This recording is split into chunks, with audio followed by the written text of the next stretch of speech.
Selamat pagi Bapak Ibu sekalian. Perkenalkan nama saya Wildan dari Esri Indonesia selaku Solution Engineer. Pada kesempatan pada pagi hari ini izinkan kami untuk sharing mengenai teknologi geospasial untuk mendukung advancing smart city di pemerintah daerah di kabupaten dan kota Bapak Ibu sekalian. Sebelum masuk ke materi, izinkan kami untuk sedikit sharing perkenalan siapa itu Esri. Kami adalah market leader di bidang geospasial dan saat ini lebih dari 2.200 customer ataupun users yang sudah bekerja sama dengan Esri di Indonesia. Dan kami berdiri sejak 56 tahun yang lalu di US, Amerika Serikat oleh Jack Dangermond, founder kami. Dan di Indonesia sendiri sudah lebih dari 20 tahun lebih menjadi distributor resmi lisensi GIS, teknologi geospasial yang ada di Indonesia, seperti itu. Di Indonesia sendiri sudah lebih dari 2.200 customer ya Bapak Ibu, mulai dari sektor pemerintahan, mulai dari sektor private juga, baik itu bidang mining, bidang industri yang lain, oil and gas, dan semua sektor yang memang memanfaatkan teknologi geospasial untuk kebutuhan mereka dalam menghadapi tantangan seperti itu. Dan di pemerintah sendiri, mulai dari pemerintah pusat, kementerian dan lembaga, badan, semua badan dan kementerian lembaga tersebut memanfaatkan teknologi geospasial ini untuk meningkatkan pelayanan, meningkatkan analisa mereka dalam membantu pekerjaan mereka sehari-hari seperti itu. Tidak hanya di pemerintah pusat, kementerian dan lembaga, kami juga sudah bekerja sama dengan pemerintah daerah Bapak Ibu sekalian. Mulai dari provinsi, kota hingga kabupaten, dan contohnya di provinsi tuan rumah kali ini, Provinsi Daerah Istimewa Yogyakarta, kami juga sudah membangun teknologi geospasial ini untuk tata kelola pemerintahan di kebijakan satu peta di Provinsi Daerah Istimewa Yogyakarta, seperti itu. Nah, berikut merupakan beberapa contoh ya, milestone yang sudah bekerja sama dengan Esri untuk membantu dalam meningkatkan kebijakan satu peta di daerah Bapak Ibu sekalian, seperti itu.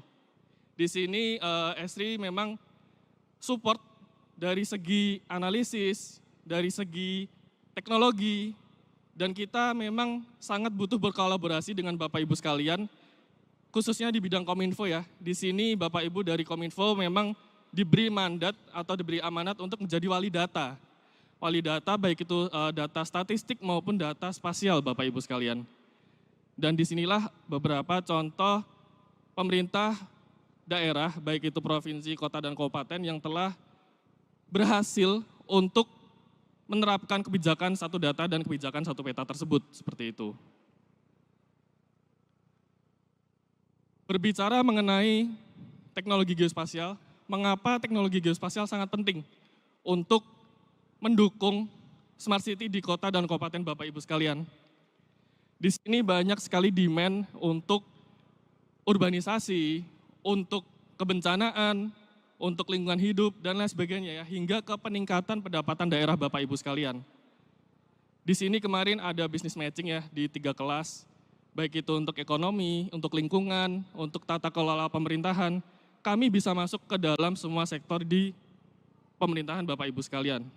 Seperti itu. Berbicara mengenai GIS, GIS merupakan salah satu turunan dari hasil ilmu geografi ya Bapak Ibu sekalian. Di sini ilmu geografi kita kembangkan, kita kolaborasikan, kita integrasikan dengan sistem informasi yang menjadi sebuah sistem informasi geografis atau GIS.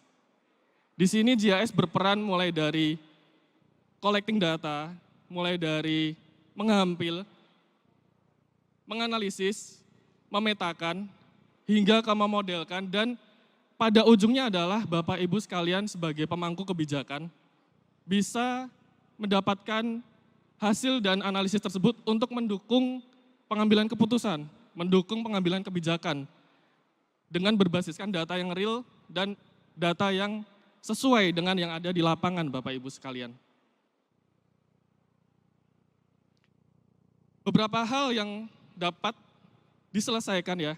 Tantangan-tantangan yang dapat diselesaikan dengan teknologi geospasial, diantaranya adalah urbanisasi, perencanaan infrastruktur, kemudian tentang lingkungan hidup, kebencanaan, hingga ke tata kelola pemerintah, pelayanan, agar pelayanan di pemerintah itu dapat merata, tidak hanya di pusat, namun ada di daerah juga seperti itu.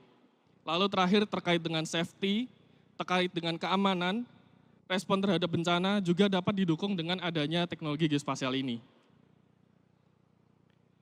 Pada kesempatan kali ini saya ingin mengambil salah satu topik yang cukup hangat ya diperbincangkan di Bapak Ibu sekalian di daerah-daerah kita sampai ke level nasional bahkan, yaitu makan bergizi gratis Bapak Ibu. Mungkin dari pemerintah pusat juga sudah memberikan isyarat ya kepada Bapak Ibu sekalian yang ada di daerah untuk ikut mendorong, ikut mensupport dalam hal implementasi makan bergizi gratis ini sesuai dengan harapan pimpinan kita yaitu Bapak Presiden seperti itu. Di sini memang makan bergizi gratis ini diperlukan kolaborasi antara pusat dengan daerah seperti itu Bapak Ibu sekalian. Bagaimana positioning teknologi geospasial bisa mendukung program-program yang menjadi hot topic ini ya Bapak Ibu. Di sini geospasial analisis dapat membantu mempercepat, dapat membantu pengambilan keputusan untuk menentukan apa saja yang bisa ditentukan oleh Bapak Ibu sebagai pimpinan daerah misalnya, sebagai pimpinan instansi dan dinas-dinas yang lain seperti itu. Yang pertama, di daerah kita memiliki beberapa titik-titik ataupun memiliki kita sebutnya sebagai dapur gizi ya mungkin. Dapur gizi, SPPG seperti itu, dan kita memiliki titik-titik sebaran lokasi sekolah yang menjadi orang yang kita layani seperti itu untuk program ini. Kemudian dengan titik-titik ini saja, apa yang bisa kita analisis dari sini? Apa hal yang bisa kita peroleh informasinya dengan informasi geospasial ini seperti itu? Yang pertama, kita bisa tentukan dengan adanya titik-titik dapur gizi itu tadi, apakah sudah bisa mengcover seluruh sekolah yang ada di kota atau kabupaten Bapak Ibu misalnya.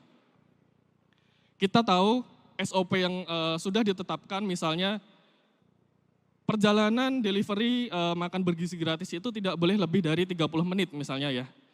Dari dapur menuju ke sekolah masing-masing. Di sini kita bisa lihat area-area mana saja yang bisa tercover mulai dari 10 menit, 15 menit hingga ke 30 menit. Akan terlihat area mana saja yang tercover. Ternyata di sini semua area dapat tercover ya, sehingga semua sekolah insya Allah dapat terpenuhi delivery dari program ini. Tidak berhenti sampai di situ Bapak Ibu sekalian.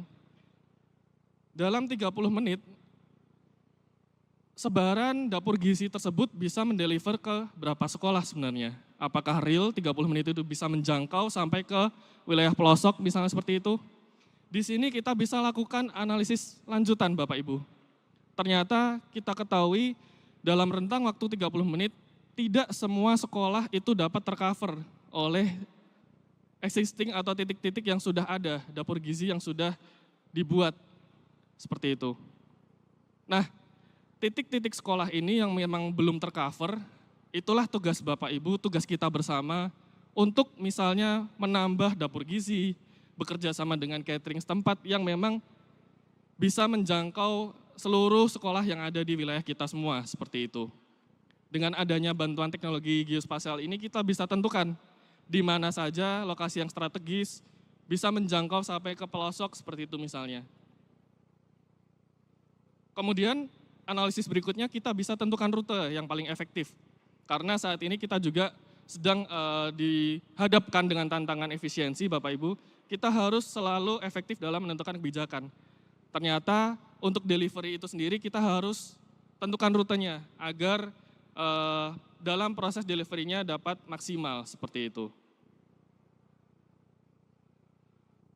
Disinilah peran teknologi GIS dapat mendukung kebijakan di daerah Bapak Ibu sekalian.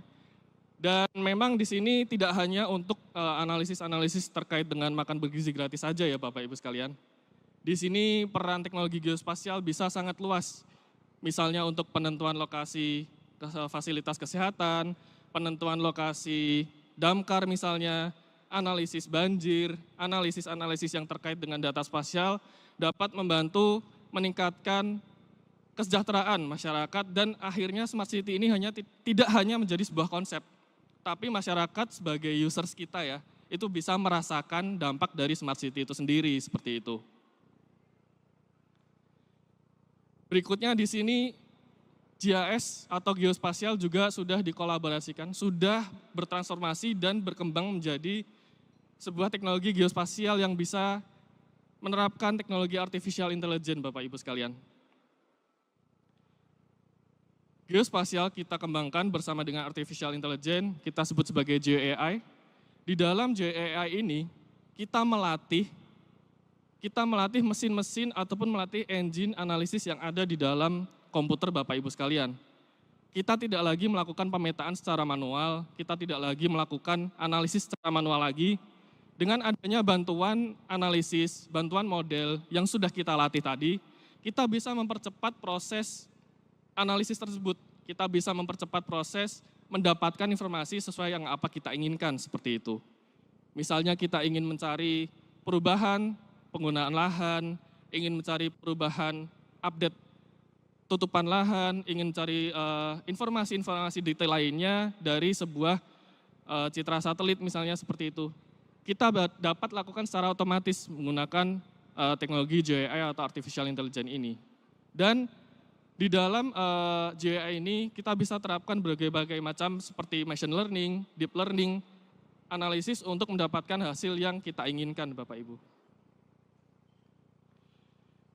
Di Indonesia sendiri sudah banyak penerapan teknologi GeoAI ini untuk berbagai macam sektor ya. Misalnya di sini untuk ketahanan pangan, kita bisa menganalisis seberapa banyak potensi ketahanan pangan terkait dengan penggunaan lahan, misalnya untuk perkebunan, untuk pertanian dan sebagainya. Kita bisa tahu cadangan pangan kita saat ini itu berapa dengan bantuan analisis citra satelit misalnya menggunakan AI. Lalu kita bisa mendapatkan penggunaan tutupan lahan. Kita bisa mengekstraksi data-data bangunan misalnya untuk mempercepat proses kita dalam melakukan pemetaan. Kita tidak lagi memetakan bangunan satu persatu, cukup dengan data yang sudah kita latih tadi, kita bisa secara otomatis untuk memetakan bangunan secara lebih luas, secara area yang lebih banyak seperti itu, cakupan areanya lebih luas. Lalu dengan bantuan GeoAI ini kita bisa juga lakukan object detection Bapak Ibu sekalian. Dengan bantuan object detection ini misalnya di sektor perkebunan, kelapa sawit ini sudah seperti apa kondisinya, apakah sudah siap dipanen, ataukah masih cukup mentah untuk kita panen dan seterusnya. Kita bisa tahu dengan bantuan object detection yang ada di GeoAI ini, seperti itu. Masih banyak lagi ya contoh-contoh penerapan GeoAI di dalam teknologi geospasial ini, dan ini nanti Bapak Ibu sekalian bisa pelajari hal-hal apa saja yang bisa relevan dengan kebutuhan di masing-masing instansi dan organisasi dari Bapak Ibu. Demikian, saya Wildan Rian Irvana dari Esri Indonesia selaku Solution Engineer.